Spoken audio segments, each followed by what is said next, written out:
जय श्री राधे कृष्णा। आप सभी का हमारे YouTube चैनल पर बहुत बहुत स्वागत है।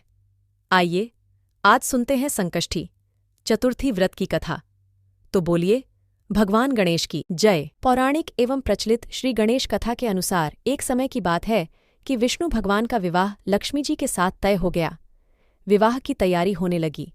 सभी देवताओं को निमंत्रण भेजे गए, परंतु गणेश जी को निमंत्रण नहीं दिया गया। कारण जो भी रहा हो, अब भगवान विष्णु की बारात जाने का समय आ गया। सभी देवता अपनी पत्नियों के साथ विवाह समारोह में आए। सबने देखा कि गणेश जी कहीं दिखाई नहीं दे रहे हैं। तब वे आपस में चर्चा करने लगे कि क्या गणेश जी को न्योता नहीं मिला है या गणेश जी स्वयं ही नहीं आए हैं। सभी को इस बात पर आश्चर्य होने लगा। तभी सबने विचार किया कि विष्णु भगवान से ही इसका कारण पूछा जाए। विष्णु भगवान से पूछने पर उन्होंने कहा कि हमने गणेश जी के पिता भोलेनाथ महादेव को न्योता भेजा है। यदि गणेश जी अपने पिता के साथ आना चाहते तो आ जाते, अलग से न्योता देने की कोई आवश्यकता भी नहीं थी।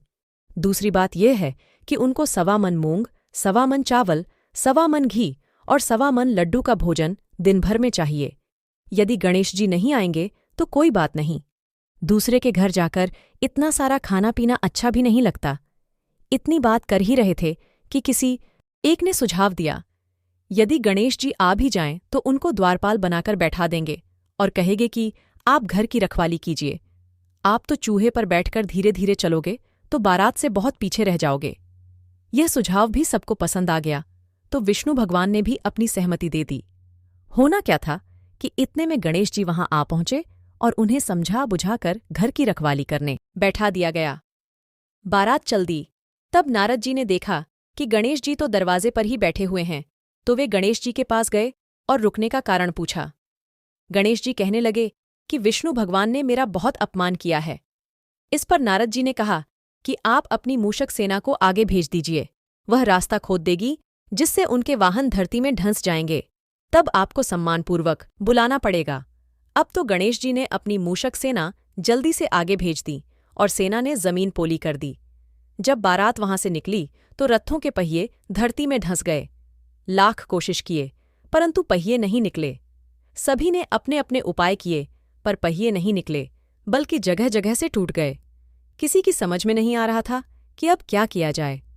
तब नारद जी ने कहा, आप लोगों ने गणेश जी का अपमान करके अच्छा नहीं किया। यदि उन्हें मनाकर लाया जाए तो आपका कार्य सिद्ध हो सकता है और यह संकट टल सकता है। शंकर भगवान ने अपने दूत नंदी को भेजा और वे गणेश जी को लेकर आए। गणेश जी का आदर सम्मान के साथ पूजन किया।